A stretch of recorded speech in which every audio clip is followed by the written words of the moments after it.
HD Media. Welcome back to another episode of HD Approved. We are joined here with my father and my boss, Charles Moore of Charles Moore Asphalt, Excavating and Concrete. My co-host Des White. Hello. What's up, y'all? And my father. This is actually the season finale of Louisville Entrepreneurs.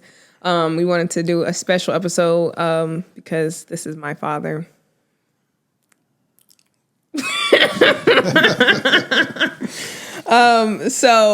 I guess to open it up, Daddy, for those who don't know who Charles Moore is, let the people know who you are. I'm Charles Moore. I run an asphalt company, seal coat and concrete, and I lay asphalt. Hey, can you bring the mic a little bit closer to you? Thank you. Okay. Is there more to who you are outside of business? No, we'll talk about that later. So when did you start in asphalt, and when did you start your business? I started asphalt back with a company called Kentucky Paving. That was probably back in the late 80s, early 90s as a truck driver. And I picked up on asphalt by working with them. And then I started out in business for myself, probably just on the side, probably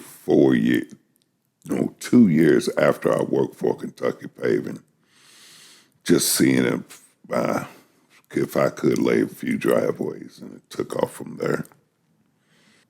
Do you feel like that you started late? Like, do you feel any type of way about when you started? And like, you know, just as far as like your age, do you feel like you started a little bit late? Do you feel like you wish you would have started a little bit younger? Like, you know, how do you feel about that? Well, I did start. I didn't take the business as serious as I should have. But, you know, I started out, I guess I was in my 40s when I started, but I just didn't take it serious. You know, I guess I just didn't have confidence in myself enough to say I could make a career out of this. But, you know, it's part of life. Yeah. How did your confidence grow in yourself as you've started growing and as your business has started growing and taking off? Well, my phone started ringing more. People liked what I did, you know. They liked the product that I did. I told them what they needed, how I was going to do it. And, you know, my name got out there, and it just took off.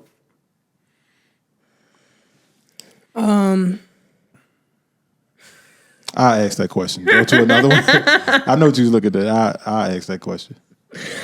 So being a business owner and employing people, what does the responsibility feel like knowing that you have people depending on you for their next meal? And I ask that because I think a lot of us in our generation have the mentality of, I want to start a business and I want to employ people and I want to do this. But then I don't think a lot of us realize, like, or at least I guess working with you, it made me realize, like, yeah, you might want to start a business, but if you are at the level of employing other people, it's like you have to do business so good and you have to do business good and proper to the point where it keeps going, because there are literally people that are depending on their next meal. Yes. First, you got to realize that people say that I'm a business owner, but when you break it right down to it, people are entrusting me to do a job for them. It's like a business. I work for different businesses who want certain things done on parking lots. They're entrusting me to do the work. So then you turn around, I cannot do this work by myself.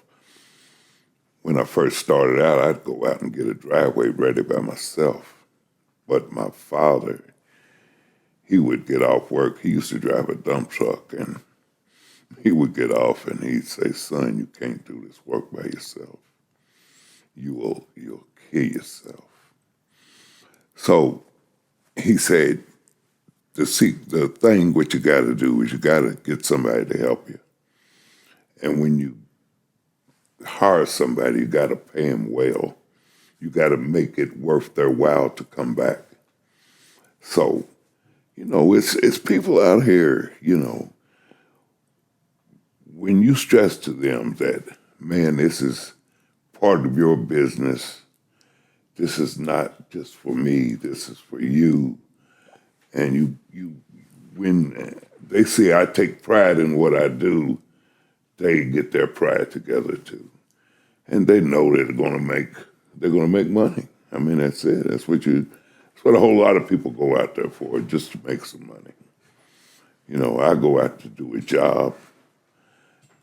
Money is, it's not gonna say it's not important, but the main thing I go out here for is to complete the job, do the job the best I can.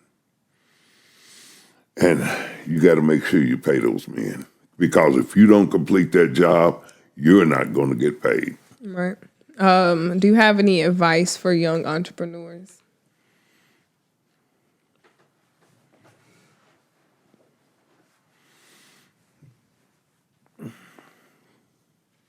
Whatever you do, whatever you go out to do, the first thing, you got to be humble. You got to do the best job you can.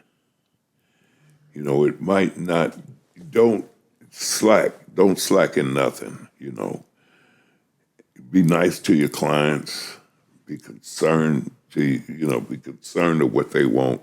Don't cheat them. Don't cheat your people. Whoever you're working for, tell them the truth. If something comes up, you tell them,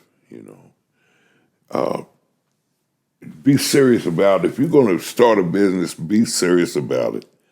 It's every day is not peaches and cream. Man, I'm nervous every day I wake up, making sure that I pray that everything goes right. Everybody's safety is right, My job is kind of a dangerous job. You're working around heavy equipment. You're working around big trucks. You're working around hot materials, Gas, fire. Yeah, you're working around gas, diesel fuel, propane tanks, but you got to look out for one another, but make sure, if you go in business for yourself, make sure you get you a good tax man. Make sure you do the right thing. Just get advice from somebody in your field that will help you. If you're in somebody else's field, sometimes they don't have nothing to do with you because you're a threat to them. Right. But, find somebody, be sincere about what you do. But, just love what you do, and you'll be a success at it. I got a question. What is it like working with your daughter? What has it been like? What are some things that you are, I guess, proud of her, or some things that you see in her to be like, okay, this is a good fit. This is, she's doing something right. She's learning. what are some good qualities that you've seen in her since she started working? or not good qualities. Or bad qualities that you see, or things that you feel like she should work on, you know what I'm saying? Things like that. She's been a big help to me, I let her have my phone when I'm working because I can't really stop a lot of the time to answer my phone. Sometimes I miss phone calls. She is opening doors for me that, that I won't open, but it's, sometimes I don't like rushing into things. I'm nervous about things. I like going at my own pace. But she is a great help. I look at her as, like I told her last week, she does not know the impact she can have on Black, not just women, for the minorities out here. This is a field that, that I'm in. I'm in a field that, I hate to say, predominantly white men. They say I'm the only Black man in Jefferson County that is a registered asphalt man. Drop the applause. We don't have applause, but I'll drop the applause right here. Nah, I'm giving you your props. You know what I'm saying? Drop the applause for that. It's it's nothing that I'm proud of it. Mm-hmm. I am, but it's nothing to be, hey, I'm Superman or nothing like that. I'm just. Well, why not though? Like you're the only Black man that's working in asphalt in Jefferson County. It's like I think you should have some type of I'm saying? I'm here. You know what I'm saying? I'm in the field that's not dominated by us. I feel that way, but I've got to stay humble. I've really got to stay humble. Because if I let this go to my head, man, it could be a disaster, These guys, I guess, I had one guy runs an asphalt plant. I call him every morning to order my asphalt. And, I could hear in his voice that, he's proud of me. I used to go up in the asphalt the plant before COVID, and it's two guys that run the plant.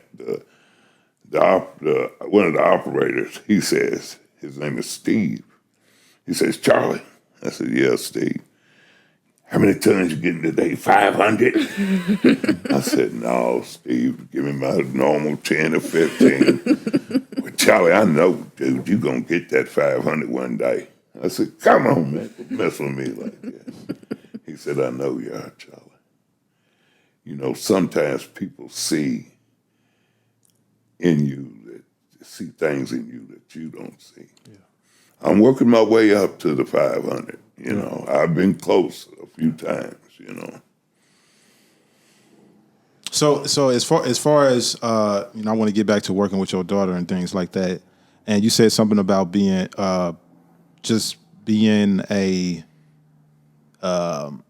being a young woman in asphalt. Do you think that it's a little difficult to get ahead as a woman? I'm seeing that you work in asphalt and then seeing your daughter trying to help you out and things like that. Do you think that it'll be a little bit more difficult for her to get ahead? Maybe if she wanted to take this like really serious, or no, how do you feel about that? No, I feel it'd be very easy for her. Very easy for her because I have paved the way. It's like a story that I've heard one time. An old man planted a fruit tree when he was old, but he never would see the fruit that it developed. His children will. This thing, it's like I told my daughter, she has no idea. I mean, the door is almost there, it's opening, but I might not see the real rewards of it, and I really don't care. It doesn't bother me, I'm making a good living. But it's like, you go up in the offices of these Louisville Paving and Flynn Brothers. I've been in their offices. You go up, I went in the office of the man who owns Louisville Paving. He's in his late 80s. He shows up every day. The only thing he does is show up and walk around, I've sat and talked to him. I asked him, I said, he said, well, how can I help you? I said, man, I need some help. I'm bidding on a project that I need some milling work done. And he turned around and looked at me like, how else can I help you? In other words, no, I'm not going to do it, because you are a competitor.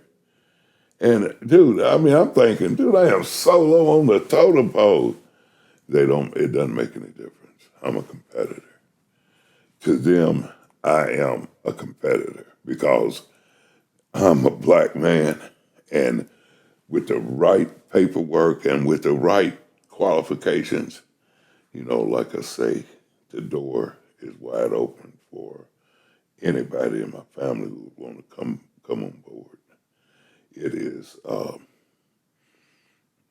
I know you said something that you might not see the fruits that you have planted right now, but what do you hope to see? Like, what do you hope to see in the next 5 or 10 or maybe 20 years for yourself and your family and the company? Dude, my ultimate dream, one of my goals is I want an asphalt plant.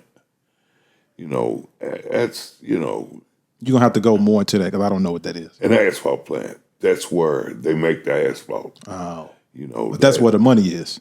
That's where most of the money comes. That's where the money is. Like, because if I own the asphalt company, I got to come to you to come get the asphalt. But if you own the plant, they come to you to get the asphalt. Yeah. Right, if you have an asphalt plant and I got an asphalt company, Wildly Asphalt, I got to come to you to come get the asphalt. Yeah, you can come to me, or it's a couple more plants in Louisville. Well, I'm only coming to you because you're a black man, and I only want to come to the black man. I don't want to go to nobody else, so I'm coming to you. Yeah. It's. I had a good friend of mine. His name was Little Herc. He's passed on now. Little Herc said, "Charlie, what Herc? I can't wait till we do that big work." I said, "What are you talking about? Till we put them roads and parking lots in? Come on, bro. We over putting a driveway in." He said, "But Charlie, I see it. We can do it." That's the ultimate goal. From a driveway to a road to a highway, It's just like Hall Excavating. They've got a contract, I think it's on 71. It's a 5-year project. Now, they went out and they built a brand new plant just for this project. This road work keep going until they really literally start flying cars. They're going to be rebuilding the roads from now on. It's it. And it's, like I say, man, it's an opportunity for a black person to get in it, and she's helping open their doors up. I guess that's what I realized working with you is that like the trades are dying, and that that's what I've like going to these meetings and stuff. A lot of people talk about the trades dying, and a lot of people there's not a lot of people that they have trained to do the work. And I guess it's like fields like construction work or asphalt work or concrete and excavating and stuff like that. It's like, this is work. It's like they tell you when you start a business to find a need to provide or something like that. And it's like, this is something that is always going to be around. Mm-hmm. Unless, like you said, unless we start flying cars. Like, roads will always need to be repaired. Dirt will always need to be dug. Some type of concrete work will need to be done. Like, I mean, just like realizing like pools are made out of concrete. Like we was at the pool this morning, like the pool is made out of concrete. So like realizing that type of stuff and like realizing like the opportunity for a lot of us young people, we might not want to get our hands dirty in it. Literally, not want to get our hands dirty, but the opportunity to have something sustainable for yourself and for your family might be in the construction field. What would you say to that and like opening doors in that? Yes,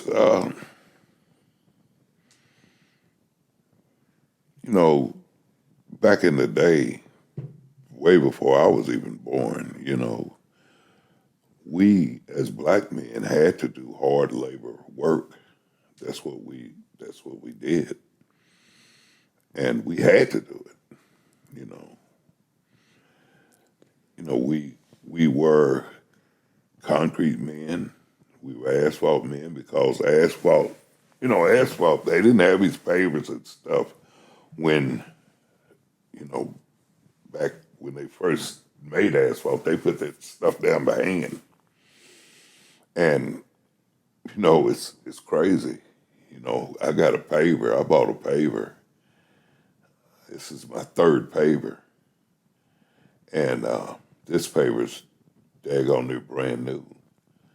And it'll lay asphalt, man. I mean, it'll lay asphalt.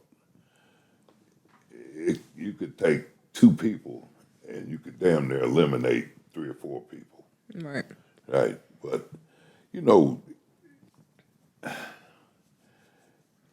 the skill, the equipment has eliminated jobs. Nobody really, it's like, nobody really wants to get out there. They look at the work as hard.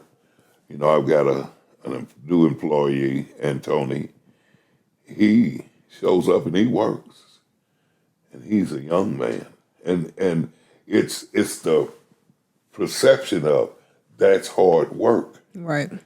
But once you get out there in it, he shows up, he goes to work. It's not that hard. Like I say, I could teach you this, and you could leave me, and you can go to any other asphalt company, and you will be hired because you will have a skill. You think young people are scared of work? I think they're soft, and it's not soft because they choose to be soft. They're soft because they're sheltered. They've been given things to them. It's not their fault. We don't make our children do anything anymore. A whole lot of times, man, go play the video game. Get out of my face. Instead of go cut the grass, go take out the garbage. I'm going to tell you, I've got a friend, his name is David, and he's taken me, he deals with the Amish people. Now, if you ever have the opportunity to get around the Amish person, the Amish family, you would be amazed when a young man is able to walk or pick a broom up or something at the age of 4 or 5 years old. They got that little boy out there working. See, working is a skill that is acquired. It's never too old to teach a kid how to work. 4 or 5 years old. My father had me on a tractor when I was 8 years old. He gave me the responsibility to operate a tractor. I'm not talking about a little tractor. I'm talking about a big tractor with a front bucket and a grader on the back. And he had me operating it. He had me running up and down city streets, out county streets. You could teach a child. You can teach a child damn near anything you want them to be. You just got to start them out early. I think we lazy, personally.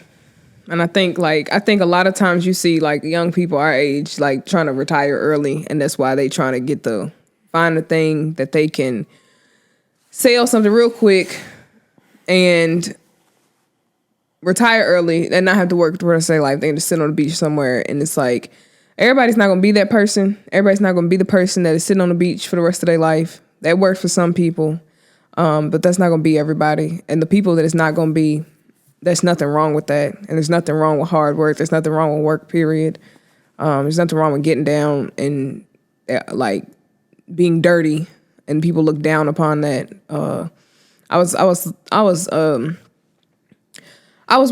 social media, and this girl was saying that she hires somebody to clean her house for her to keep it organized. And somebody said, well, why would you do that? And basically saying that you shouldn't hire people to clean your house, and basically saying that the hiring people to clean your house is degrading. And they was like, and her argument was, I hired them and I paid them for the work that they want to do. And you're looking at the fact that they clean houses as degrading because you think cleaning houses is degrading. And I think a lot of times we look at certain work as degrading because it's not glamorized, and it's hard. And just because you don't like to do it, it's not the thing to do. But in reality, there are some people that find joy and satisfaction in certain work and having a trade and using their hands, and it works for some people. And I think we should start shedding light on the fact that everybody sitting behind a computer, everybody does not work well behind a computer, and that's where our world is leaning towards. Everybody doesn't work well in the office. The construction field is a good option for people who like to use their hands. Yeah, that's all I got. That's what I got. I don't know. You said something about somebody cleaning somebody's house. If I have the funds to hire a maid, I'm hiring one. I don't have to clean. I don't have to ever clean my house. If I have the funds to hire a maid, I would definitely hire a maid to clean my house. That's just what I do. But since I don't have the money, I do it myself. So I mean, you pay them. I don't think it's nothing degrading about hiring somebody to clean your house. You know, when, say for instance, if like me, dude, I get busy and I concentrate on my business. And, you know, when you get up at 4:00 in the morning, 4:30 in the morning, and you get in the house at 7:30, 8:00, and you're out, it's hard to do certain things around the house. There's nothing wrong with hiring somebody to cut your grass. Right. Or, it's nothing wrong with it. You are sharing your wealth with somebody else. It could be a homeless person. You never know that you give an opportunity to help somebody, to even be nice enough to them, just to help them out, man, what that will do to somebody's life, man. Yeah. I think that's yeah. Waking up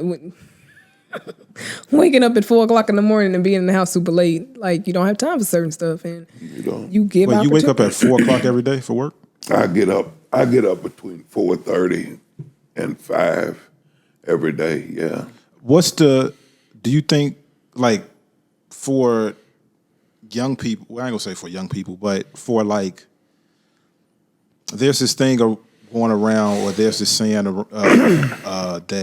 that I guess rich people or the top 1% people, they preach or they vouch for waking up early in the morning.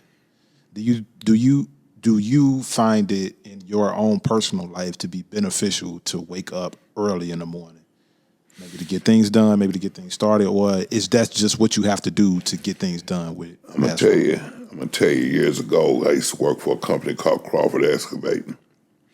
There's a guy named Kenny Stilgert. They had a Christmas party, and they would always talk about this guy named Kenny Stilgert. Kenny Stilgert had a drywall company. Man was very wealthy and very successful. So I remember I was at the birthday party, and Kenny was standing over by himself, and I walked up to him. I said, Kenny, how you doing? He said, I'm all right, Charlie. I said, man, can I ask you a question? He said, yeah. I said, Kenny, what time do you get up in the morning? He said, Charlie, I get up about 3:30, 4 o'clock. I said, for what?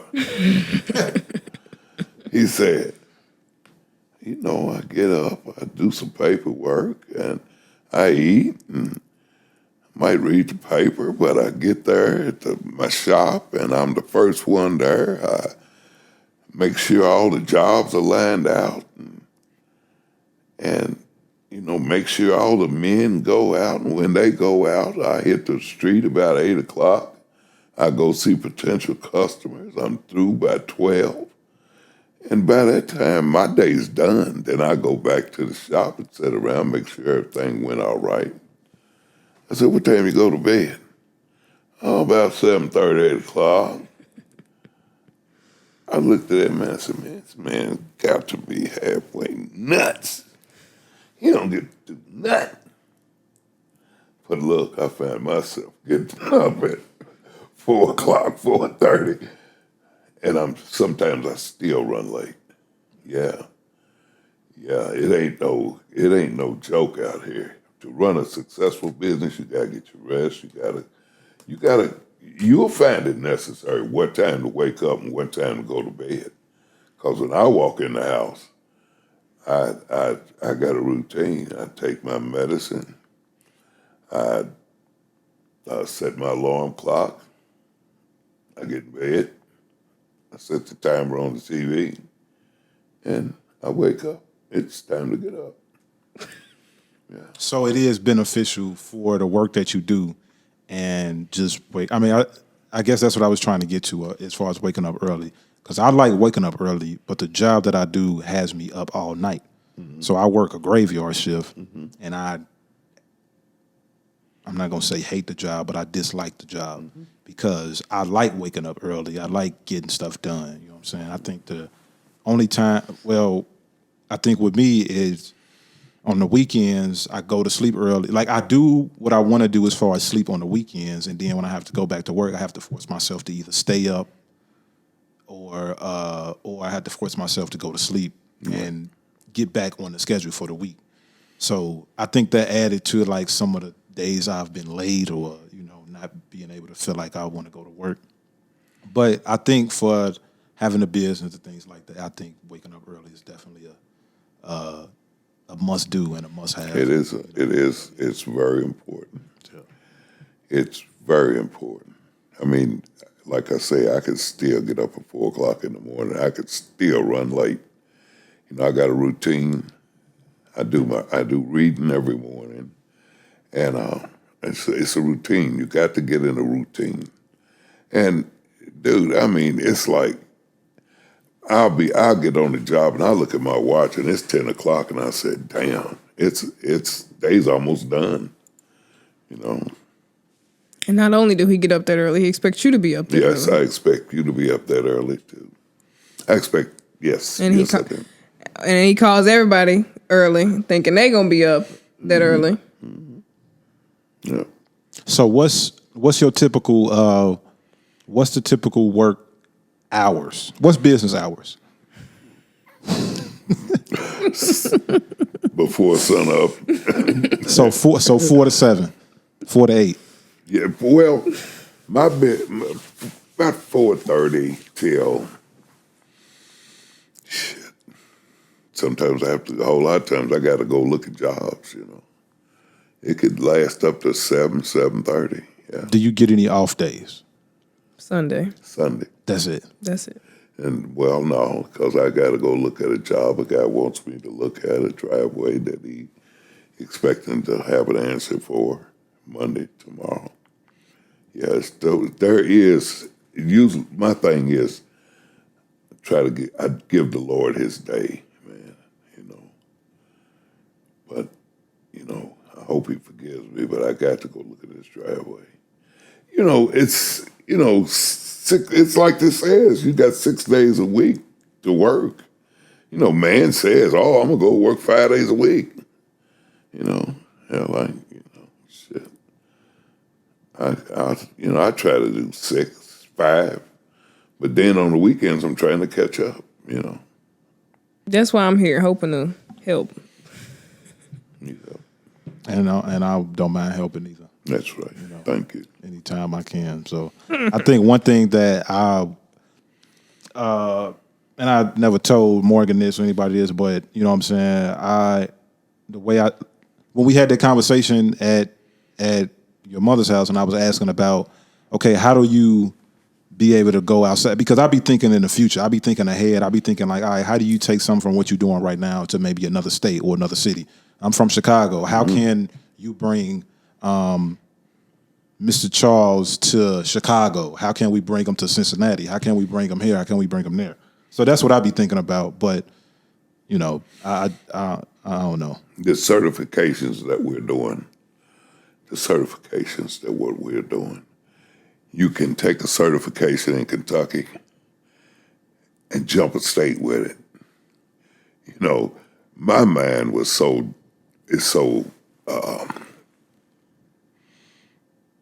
with this minority participation thing. I want an asphalt plant. I do. I want one bad. I do.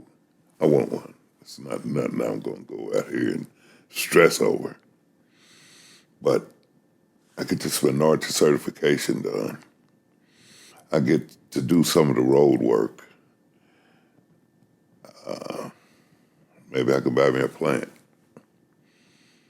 start rolling it, go to Indiana, get my certification in Indiana, get me a plant in Indiana, go to each border of each state, get a certification. Yeah, that's why I say you have no idea the potential that this business can do for a minority, because you can jump from state to state to state with this. Tri-state minority is that springboard. It all depends on what you want. It's not that I'm a greedy person. I'm not greedy, man. I'm satisfied with what I have. It's that if you want to really get involved in helping people, or even helping your country out, you can be a blessing to people. That's what I want, to be a blessing to somebody. It's guys out here, man, that I know that haven't gotten the opportunity that I've gotten. That that if they want some help, I'll help them. Man, even though they might be a competitor, I'll help you. Because that's what my job is. I help people. And I'd love to see, women out here, more blacks out here, because we are skilled. We are skilled. We work hard. A whole lot of us don't know, it's in our DNA. Work is in our DNA.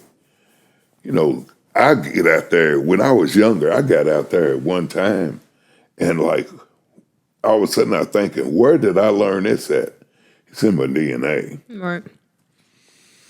I think that's what I was saying. I was like, you were saying you need to get out and teach your sisters and teach your mama and something.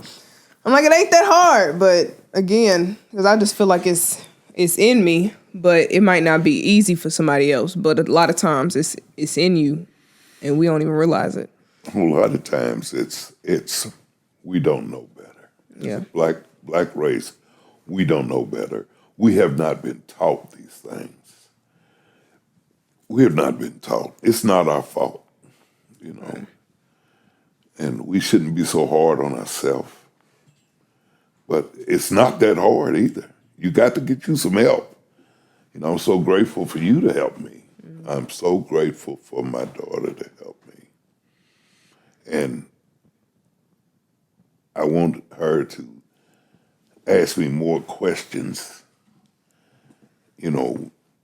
that's the thing. You've got to ask questions. You've got to, you got to look and you got to learn anything that you want to know, you get close to and stick with it and suck it all up.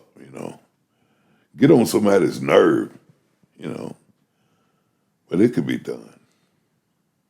I don't be trying to get on your nerves. Yeah, you do. I don't. No, you don't. You don't get on my nerve enough. I don't try to. You need to. Okay. Yeah.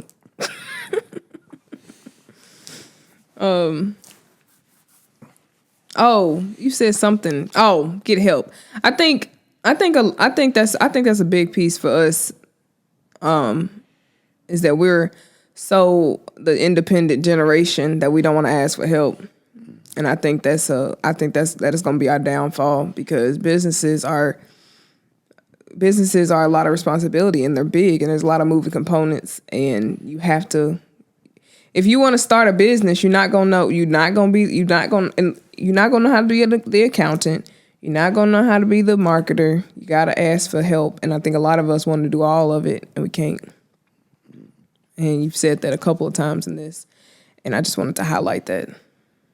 And I want to highlight the fact that when I was saying I want a business, you was like, because you said why, and I said I don't want to work for nobody, and you said you work for your customers, and I. Just throwing that out there and making sure that you have that mentality as an entrepreneur, that you work for your customers. You might not have a boss, but your customers are your boss. Yeah. Yeah. That's why, I look at it. People say you got it made. And I'm looking at them like, dude, I still work for somebody. And they will stress you out. Yes, sir. They will. I went and met a little guy yesterday. He wants a garage built. First, I thought he wanted a garage floor built. Now, guess he's from the Middle East. I don't know where this guy's from. He couldn't talk a lick of English. So he brought his little son out. His son's interpreted to me, and I'm telling his son what to tell his father. Come to find out, the guy wants me to build a whole garage for him. And I'm like, dude. I said, we build garages too.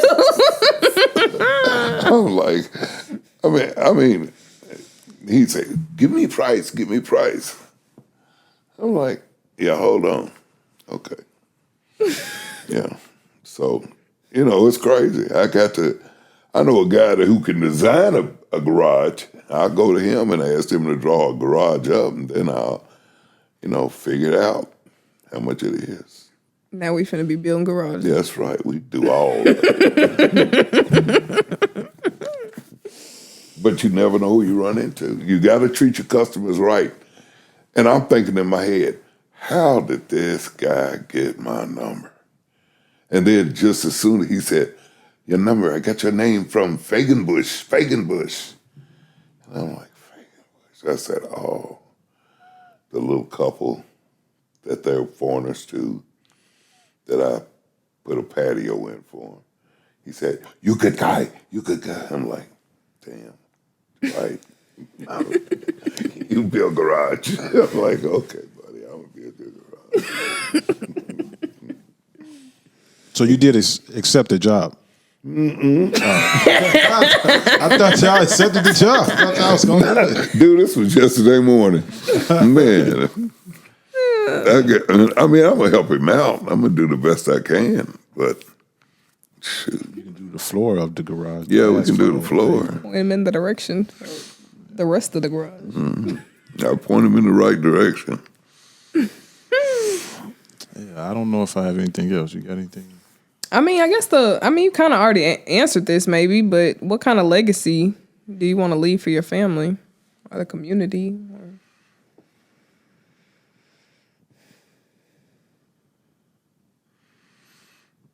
A legacy.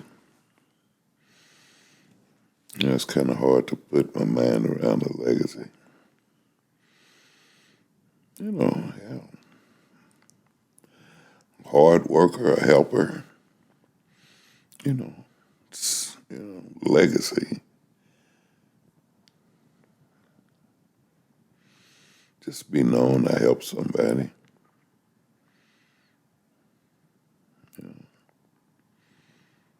I think what I've learned from you in just this 40 minutes talking to you is you don't really ask for too much. You ain't trying to do too much. You just, you know what I'm saying, you like real laid back, real cool, and like, you know what I'm saying, you just like, you know, like off the question she asked, you was like legacy. I'm just here to help people. I'm just here to be a servant, basically. I'm just here to, you know, and not saying servant as a slave or something like that, but I'm just trying to help people. I'm just trying to, you know, if I can't help you, I know somebody who can help you. You know what I'm saying? If I can help you, I'm gonna do the best I can to help you. So that's just something that I learned, you know, about you, was just sitting right here with you. So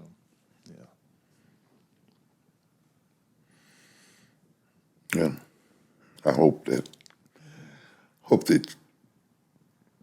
what we've talked about can help somebody, man. You know, get ready. You know, if anybody, if you want to do this, be honest, be humble, have it in your mind that just to help somebody. Do your job well, man. Do it well. Don't really worry about the money. It's going to come as long as you be humble, honest, trustworthy, and do what you say you're going to do.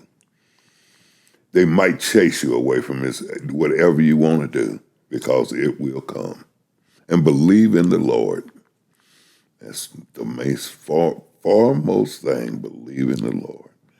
He's the biggest help that I've got. Yes, sir. He's my number one helper.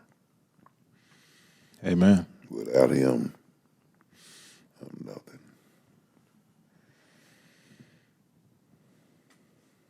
Thank y'all.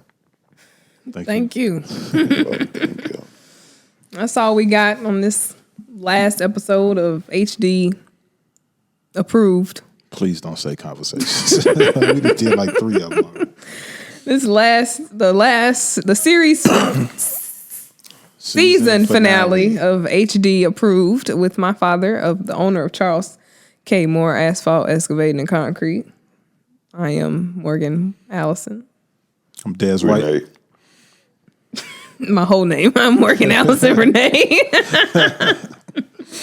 I just want to thank Mr. Charles for coming. If y'all want to get in tune with him, everything will be in the description below.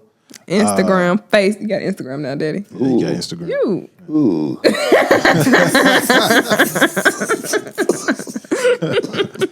Whatever that is. But thanks for tuning in. Thank y'all. See y'all later. Bye.